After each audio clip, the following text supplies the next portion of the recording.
The Lord be with you. And with your spirit. A reading from the Holy Gospel according to John. Glory to you, O Lord.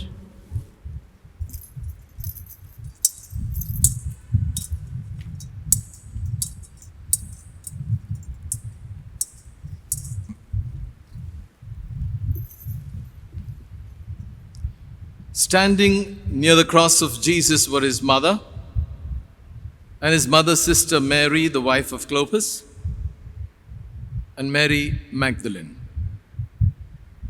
When Jesus saw his mother and the disciple whom he loved standing beside her, he said to his mother, "Woman, here is your son." Then he said to the disciple, "Here is your mother." And from that hour, the disciple took her into his own home.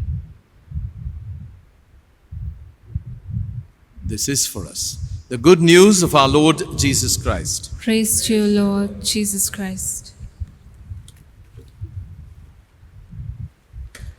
My dear sisters and brothers in Jesus and Mary,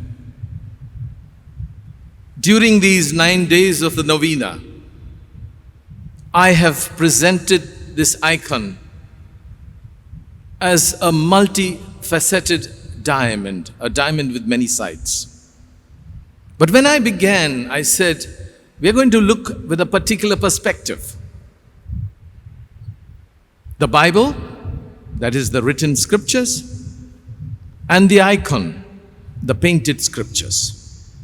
But not in a vacuum, but in the context of the reality of the pandemic. How long will this pandemic last? We don't really know. But life can never be the same after this. We hope it will not, because it has challenged us to look at life from perspectives that are deeper and so hopefully more meaningful. Because these days of the Novena, the scriptures and the icon have invited us to ponder and to reflect, to cry, but also to think in a way that will sustain us in the days, the months, and the years to come. During the course of these 9 days, from the various details in the icon, I've drawn upon different themes. And so together we have reflected on the icon of presence, the icon of faith, the icon of prayer, the icon of love, particularly focused on the family, the icon of solidarity, the icon of transformation, the icon of compassion, the icon of hope, and the icon of light. Today, on the feast day, as a climax as it were, I would like to present the icon of redemption. And to do so, I'd like to draw upon details in the icon, some of which we've looked at before, but today through the lens of redemption.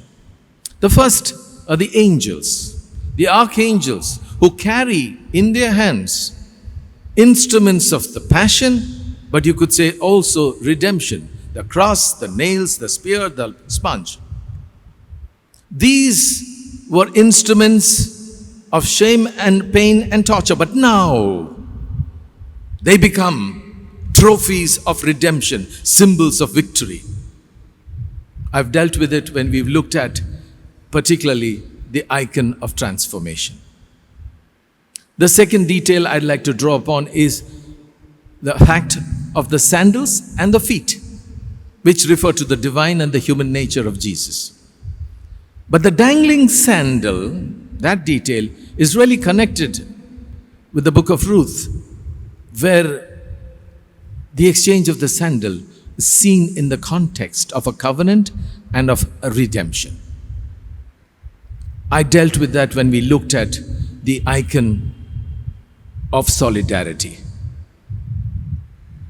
A new detail that I would like to add today is at the halo around the head of baby Jesus. And if you look closely, you can clearly see the outline of the cross, showing that redemption was at work even as a child, but which came to a climax with his death on the cross and the resurrection. So this icon of redemption proclaims not only the reality of redemption, but also the promise of redemption to all those who draw near.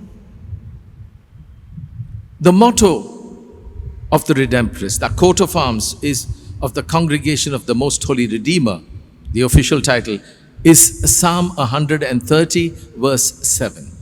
With him is plentiful redemption. And it is therefore only fitting and providential that this icon of redemption is at home with the Redemptorists. For persons of faith, for those who believe, nothing ever happens by chance or by luck, by accident or coincidence. Rather, it's always, for one who believes, providence, or what I'd like to refer as God incidences. In the year 1865, Pope Pius IX handed over this icon to the Redemptorists, and he gave us a command: make her known to the world. We Redemptorists, you could say, like the gospel of today, like the beloved disciple, we have taken her into our home, into our hearts. And that's why in our mother house in Rome, you will find this original icon, which is the patrimony today of the Redemptorists. But we do not keep her to ourselves. We have taken the command of Pope Pius IX seriously. And today, with the grace of God and the movement of the Spirit, and of course, the attraction of Mother Mary, this is one of the best recognized and well-loved icons across the world today.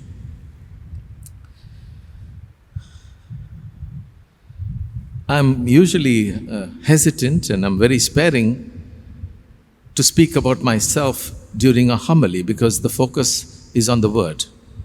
However, I would do it unless or when it illuminates a point of faith or highlights the action of God.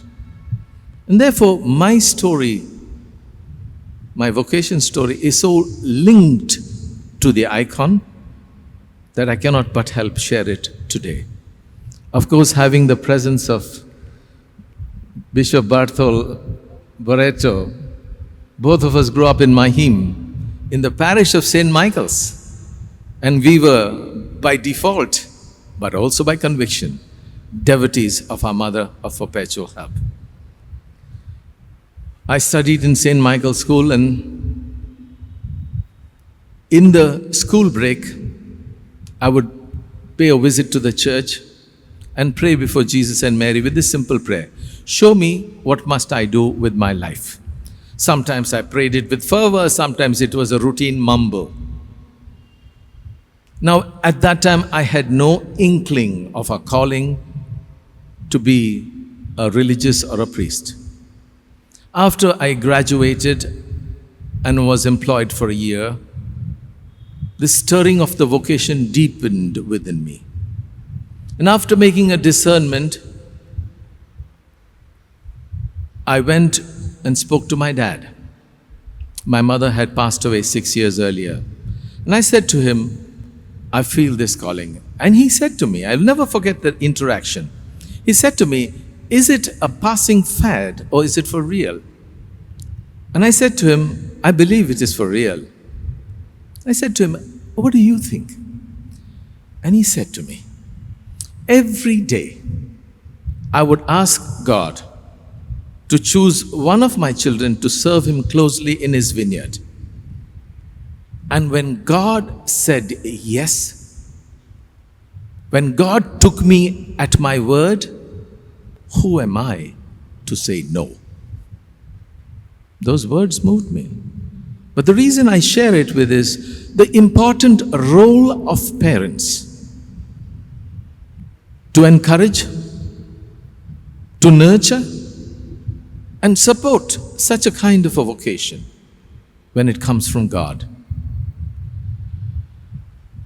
He continued to sustain me with his support, with his prayers and his encouragement over all these years. And even now, he continues to sustain me in a new manner. Yes, in a new manner. I say this because my dear dad passed away at the blessed age of 96 on the 1st of June of this month, 17 days before the Novena began. In the month of May, I had called him and told him that I was coming from Bangalore to preach at the Novena, and I asked for his blessing.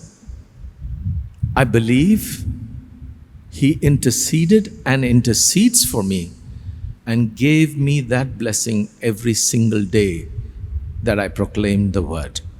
And he did it together with my mother, who preceded him several decades before in 1974. My vocation story. But it doesn't stop there. It was only after joining the Redemptorist that I discovered how central Our Lady, our Mother of Perpetual Help, is to every Redemptorist. The prayer of our Mother of Perpetual Help was in our lips and in our hearts every single day. And I felt at home. This was where I belonged. In fact, I made my first vows as a Redemptorist precisely on the feast day, 27 June, 40 years ago. A ruby jubilee, as they say.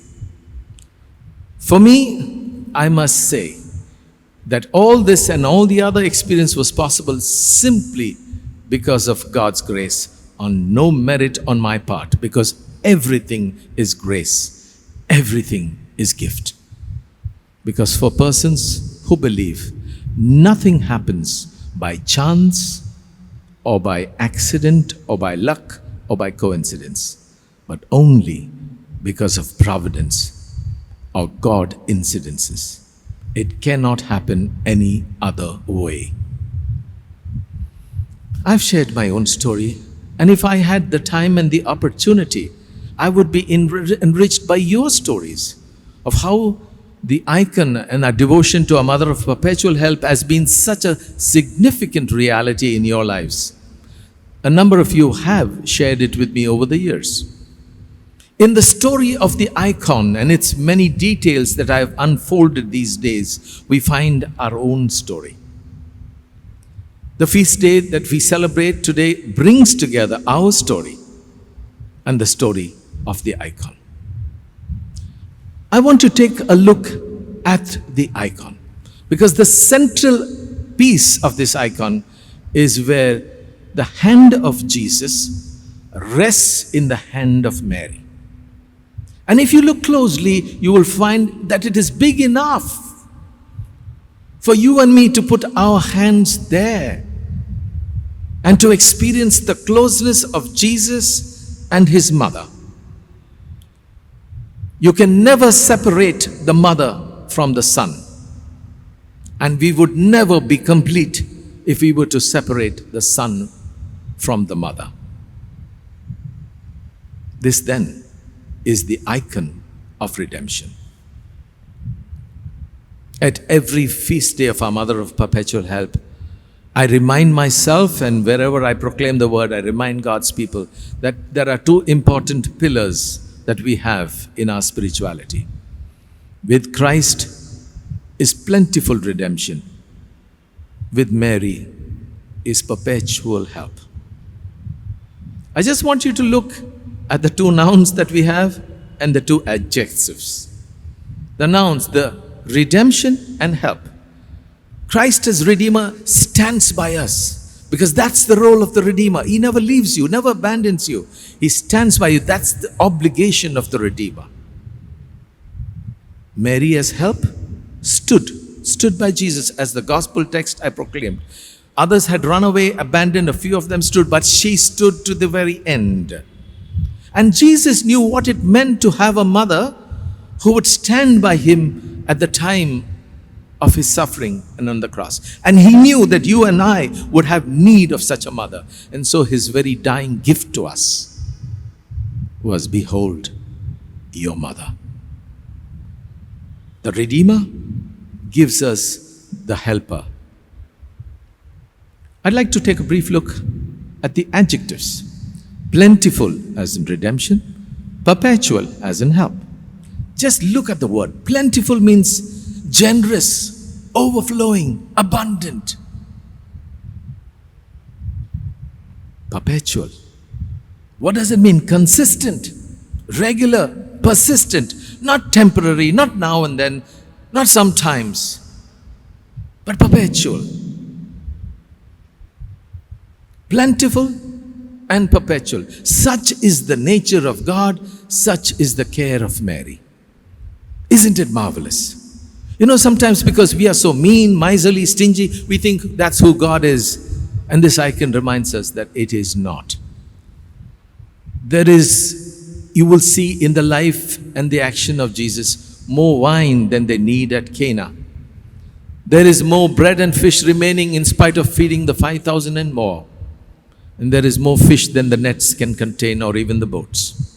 There is such a generosity of God. And so we have a God who offers us plentiful redemption and who gives us his mother, who offers her perpetual help. Isn't that wonderful? That's what we celebrate today on the feast of our mother of perpetual help. May we experience that in the depth of our hearts and live it in our lives. But for now, I'd like to do as I've been doing all these days, is to invite you to turn a contemplative gaze at the icon. Look gently at the icon, even as you allow the icon to look gently at you and to speak to you. This is the icon of redemption. What is it that you need to experience in your life, to be redeemed from? In your life personally, that of your family, maybe the larger concern in society, in the church, in our country, our nation, where we feel the fragility and the vulnerability, and we want to experience the Redeemer and the power of his redemption,